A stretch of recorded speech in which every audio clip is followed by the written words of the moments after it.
Hello, everyone. We have a major story developing tonight involving that government building in Richmond closed down earlier today because of a mystery pneumonia infecting 12 workers, one of whom died. News Center 4 broke the story at 5 o'clock that employee died of Legionnaires' disease. Tom DeVries is standing by in Richmond right now with the latest. Tom? Suzanne, the confirmation that the 37-year-old employee of the Social Security Administration died of the Legionella pneumonia, Legionnaires' disease, changes the equation here greatly. The confirmation from the autopsy of this woman conducted at Merritt Hospital late this afternoon. As recently as just a few hours ago this afternoon when they closed this building, the officials who did it still didn't know the nature of the disease they faced. Administrators met all morning inside the 6-story building. Then at 1:30, they closed the facility and sent all 1,200 employees home. It's not exactly a safety evacuation, officials said. It's more the caring thing to do. We weren't required by OSHA, we weren't required by public health to evacuate the building. It was, in essence, an administrative and a humane decision. It was about our employees' mental health as much as anything else. The pattern of illness and even death here, Commissioner McMahon said, isn't proof that the worksite itself is to blame. In a building of 1,200 people, to have 12 people get sick in 6 months is not unusual. And that's why the public health folks are telling us, until we get a lot more facts about exactly what kind of pneumonia, under what circumstances, what's the background on these individuals, we don't know that we have a problem. The sentiment did not impress employees as they left today. When I found out about it yesterday, it was scary to me. They let us stay in there too long, but now they're trying to find out what the problem is. They told us the reason they sent us home because they're concerned about our health. I'm still nervous because I'm not sure what's going on. So I'm still nervous, but I guess they're going to do whatever they think, is possible. But I think they can do a little bit more. They shouldn't have kept us here all day. Well, she sounds more wise tonight than she did this afternoon. Legionnaires' disease is a bacterial pneumonia. It is famous from a 1976 incident at a convention in Philadelphia when 200 American Legionnaires got sick, most of them very sick from the disease. 34 of them died. That was when the disease was first identified. The disease is very often fatal, but not always fatal. It could be worse here. There is another woman now in the hospital, we understand, in intensive care tonight, also suffering from pneumonia. It has not yet been diagnosed as Legionnaires' disease, but she's said to be in grave condition in intensive care at a local hospital. Suzanne and Pete? Tom, have they outlined any plans, first of all, for tomorrow and the rest? Obviously, the workers are not going to be back in that building until they find the source. The building is closed until Monday. They said that this afternoon before they knew how serious the situation was. The OSHA and other health inspectors are still inside the building late this afternoon, along with public health people from Contra Costa County. They are said to be planning to work right straight through the weekend. At least now, as terrible as it is, they are focused. They know exactly what they're looking for. Generally speaking, Pete, the Legionnaires' disease thrives in ventilating systems, so presumably they will go over those very carefully during the course of the weekend. Tom, let me ask you, what about the other people with pneumonia? What are they doing for them? Well, I hope they're seeing their doctors, and as I say, at least one more, maybe two are said to be hospitalized. The rest of them are all under doctors' cares. It now gives the doctors something specifically to focus on. Legionnaires' disease can be treated. Erythromycin, a broad-spectrum antibiotic, is good for it if it's caught early enough.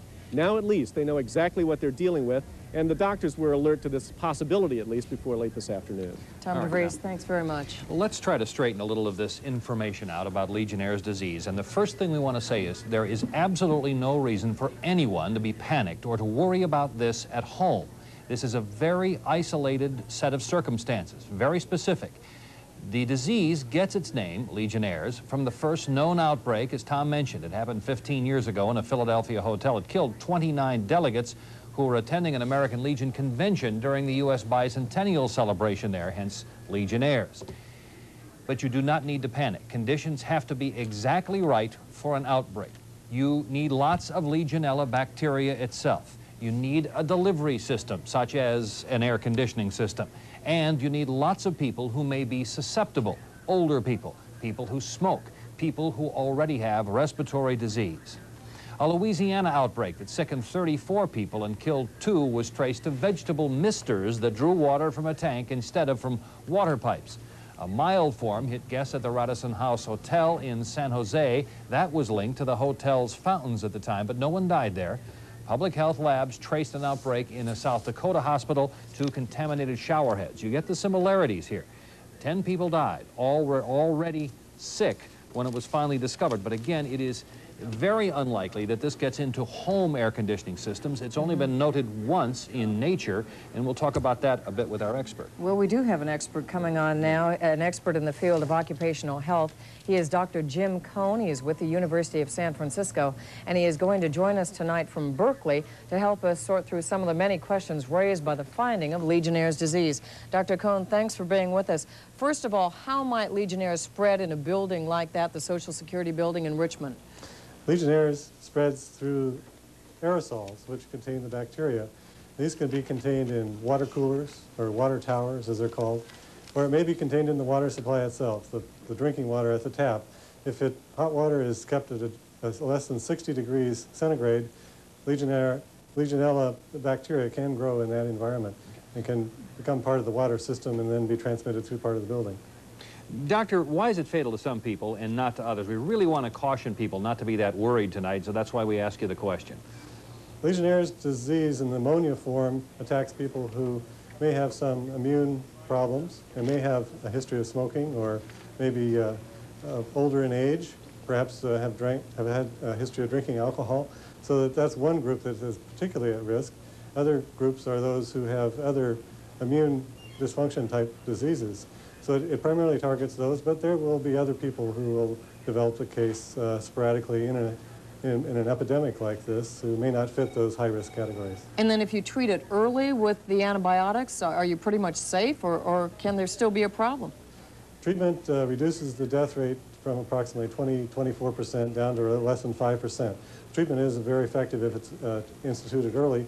Mainly it's a matter of thinking of this as a possibility and beginning the erythromycin therapy that was mentioned earlier.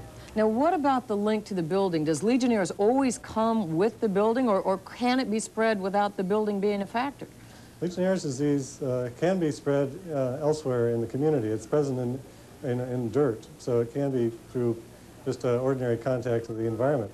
However, when you have a cluster of people, perhaps with the same type, a serotype, in a similar part of a building or in a single building, then you begin to think there perhaps is a building-related cause. Doctor, we know that, for instance, it appeared in the pools of water following St. Helens explosion and a number of circumstances like that. Is that generally likely to affect people? In other words, are they going to catch it in the environment, or do they need all of these circumstances first? Well, it's rare. It's very rare to get this in a general environmental sense. It's usually in a building setting where you have aerosols containing little bacteria traveling through the air. There are almost no reported cases of person-to-person transmission, so people should not be concerned about being able to transmit this from one person, even if they have pneumonia, even if they're coughing. It's not a risk for an individual to another individual. It seems to be strictly in an environment with this aerosol, water plus the bacteria in the air. What would you advise for people who feel these symptoms coming on? What should they do? These people should be seen early by their private physician, or go to the neighboring emergency room if they have fever, headache, chills.